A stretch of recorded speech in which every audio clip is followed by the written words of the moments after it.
Sistema urinário. O sistema urinário retira do organismo, através da urina, as substâncias em excesso e os produtos residuais do metabolismo, contribuindo para a manutenção da homeostasia, ou seja, da composição química do meio interno. A urina é produzida nos rins, passa pelos ureteres até a bexiga, onde é armazenada e é lançada ao exterior por meio da uretra. Os rins estão localizados na cavidade abdominal, retroperitonealmente, possuindo uma borda convexa e uma côncava, na qual se situa o hilo, por onde entram e saem os vasos e os nervos. O hilo também ainda contém os cálices, que coletam a urina e se unem na pelve renal, a parte superior do ureter por onde a urina sai do rim. Os rins podem ser divididos em uma zona cortical e uma zona medular. A zona cortical possui estruturas vasculares, os corpúsculos renais ou de Malpighi, onde o sangue é filtrado. A unidade funcional dos rins é o túbulo urinífero, composto pelo néfron e pelo tubo coletor, de origens embrionárias diferentes. Vários néfrons desembocam em um tubo coletor.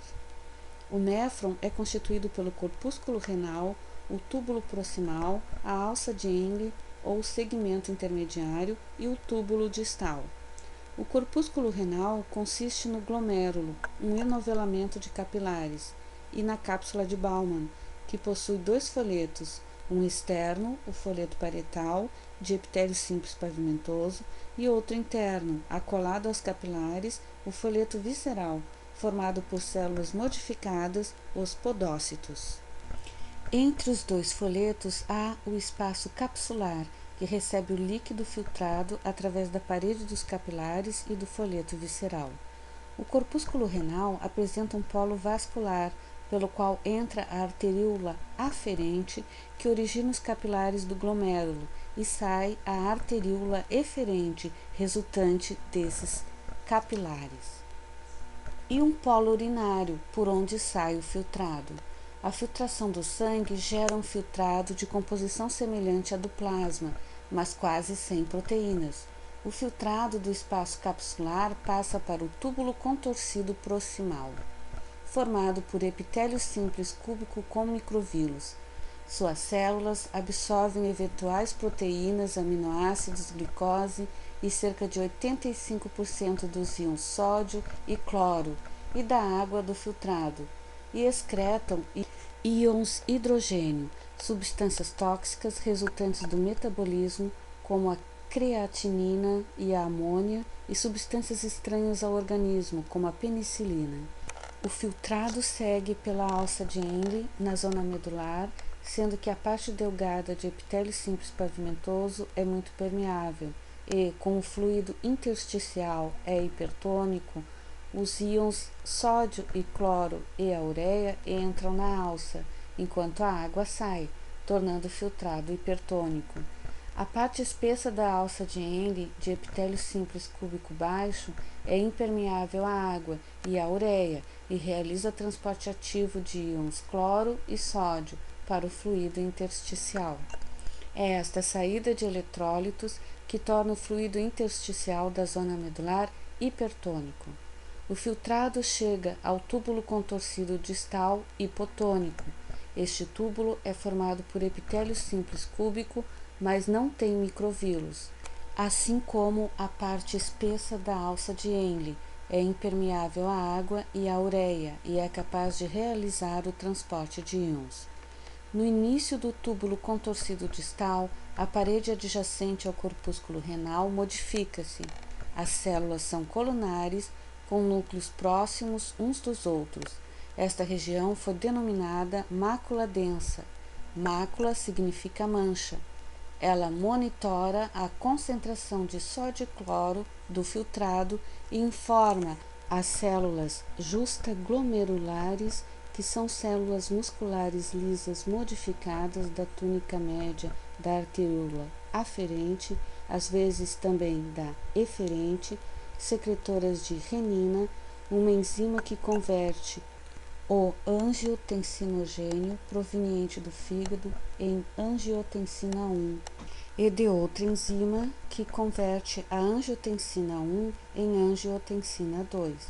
Por ser um vasoconstritor, a angiotensina 2 aumenta a pressão sanguínea. Ela também influencia a adrenal a liberar aldosterona, que atua em nível dos túbulos contorcidos distais, promovendo a reabsorção de íons sódio restantes, o que é importante para a manutenção do volume plasmático e da pressão sanguínea. Há ainda a reabsorção de bicarbonato, enquanto íons hidrogênios são excretados, tornando assim a urina ácida e mantendo o equilíbrio ácido-básico do sangue. A urina hipotônica passa para os tubos coletores que iniciam na zona cortical e se continuam na medular.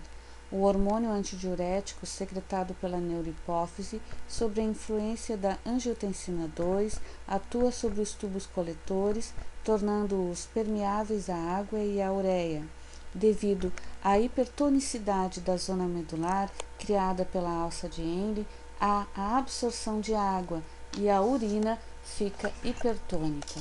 O excesso de água no sangue inibe a produção de ADH e, na falta deste hormônio, os tubos coletores são impermeáveis à água e a urina é liberada hipotônica. Os tubos coletores confluem nos ductos coletores, os quais se abrem na superfície das papilas, liberando a urina para o interior dos cálices.